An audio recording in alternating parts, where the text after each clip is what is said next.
हमारे महादेव तो ध्याये नित्यम महेशम रजत गिरिनिभम चारुचंद्रावतंशम रत्नाकल्पोज्ज्वलांगम पयश मृगवराभीति हस्तं प्रसन्नम पद्मासीनं समन्ताः स्तुतममरगणैर्व्याधिकृत्यं वसानं विश्वाद्यं विश्ववन्द्यम् अखिलभयहरं पंचवक्रम त्रिनेत्रम।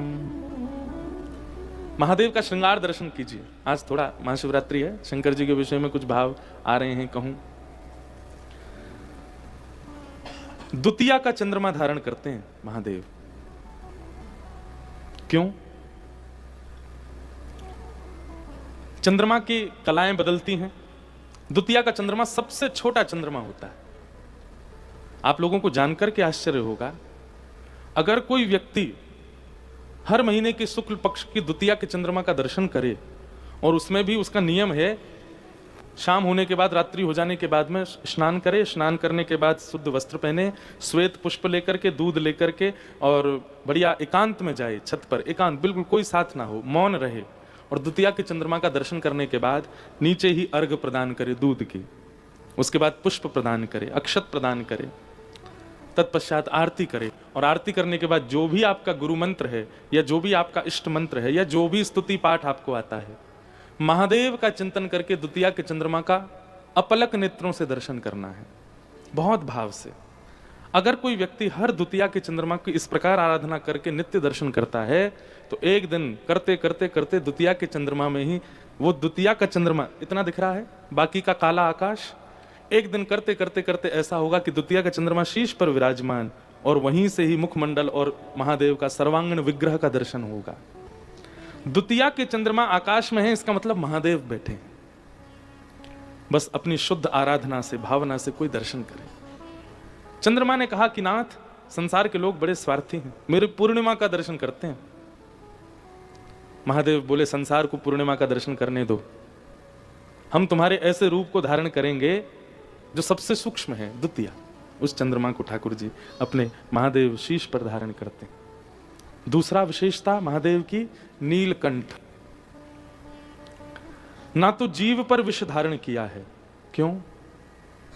अगर हम लोगों का मानव स्वभाव कैसा कि कोई चीज हमें अगर पसंद नहीं आई और हमने सेवन कर ली, तो हम नीचे नहीं जाने देते, यहीं रखते हैं और फिर जाके उसको निकाल देते हैं। पर महादेव विष को जीव पर धारण नहीं करते,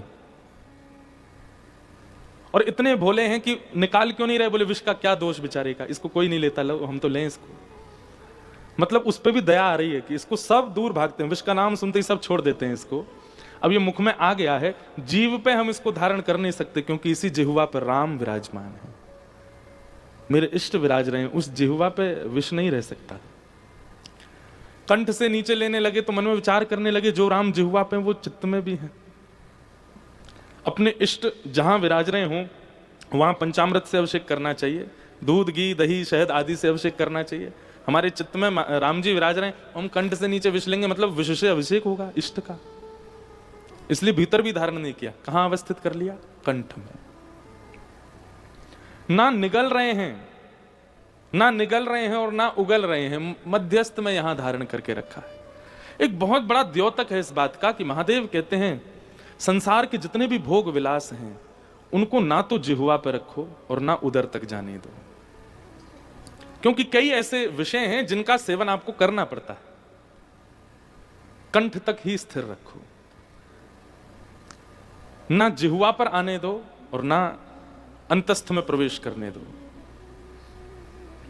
कंठ में धारण करके रखो। चाहे क्रोध हो, चाहे लोभ हो, चाहे देखिए संसार में निर्वहन करने के लिए क्रोध भी जरूरी है, संसार में निर्वहन करने के लिए मोह भी आवश्यक है, संसार में निर्वहन के लिए, गृहस्थाश्रम के लिए काम भी आवश्यक है। ईर्ष्या, द्वेष, अभिनिवेश, अहंता, ममता, इन सबका एक एक एक सीक्वेंस है और एक अनुपात है, उतने अनुपात में सब जरूरी है। तो अनुपात में सब जरूरी हैं, ना तो उनका अति हो और ना ही उनका नाश हो, इसलिए उसको कंठ में धारण किया है विष को।